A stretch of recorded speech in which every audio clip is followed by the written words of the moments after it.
Hi, I'm Sharon Robie, and I am a recent breast cancer survivor. About a year and a half ago, I went through my normal mammogram, and you don't expect much to happen. And unfortunately, I got that follow-up call. And then I thought, well, I just have dense breasts, so it's nothing to worry about.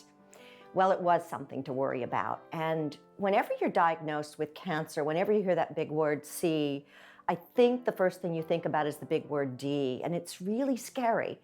And it can be so scary that you can be almost paralyzed. And I think we react one of two ways. Immediately, the hospital at which I was diagnosed sent me to their top doctor. And I must tell you that my experience wasn't that fabulous. I think I got about 15 minutes of time with her.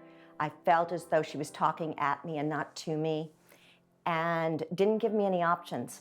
She just said, we're going to schedule your procedure and we'll call you. And I thought, no, don't call me, I'll call you. So if you find yourself with any kind of cancer diagnosis, let me tell you the first thing you need to do. Gather your army of women friends. Husbands are great, but trust me on this one, you really need your army of workers and prayer warriors and all of those people, all the women in your life. This is a time to gather them around. And the next thing you need to do is realize that breast cancer is not going to kill you in the next 24 hours, 48 hours, or even the next month.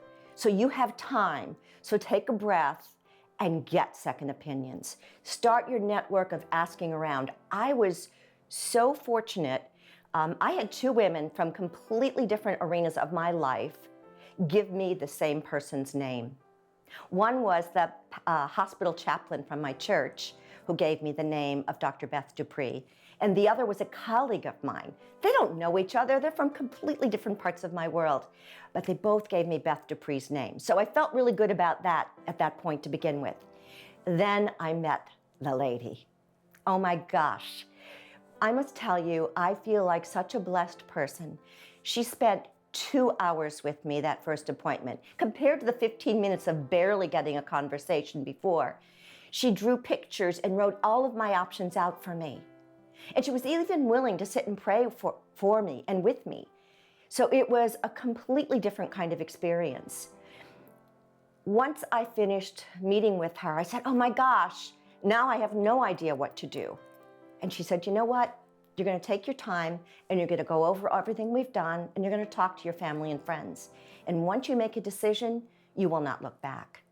And she was so right. I know, unfortunately, more than my share of women who've been through this. So we're able to help one another through this journey. Chemotherapy sucks, but if it's what's right to help you get through and heal your body, that's what you need to do. And why is it so important? It's important because, as Dr. Beth said to me, you're not going to die from breast cancer in your breast. But what we have to do is stop it from spreading to the rest of your body. That's where it can do the most damage. So taking a systemic approach to healing me was really important. Why do we avoid them?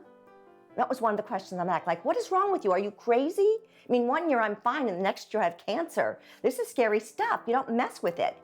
But I think that's exactly why women don't get a mammogram. They're afraid they are going to get a diagnosis.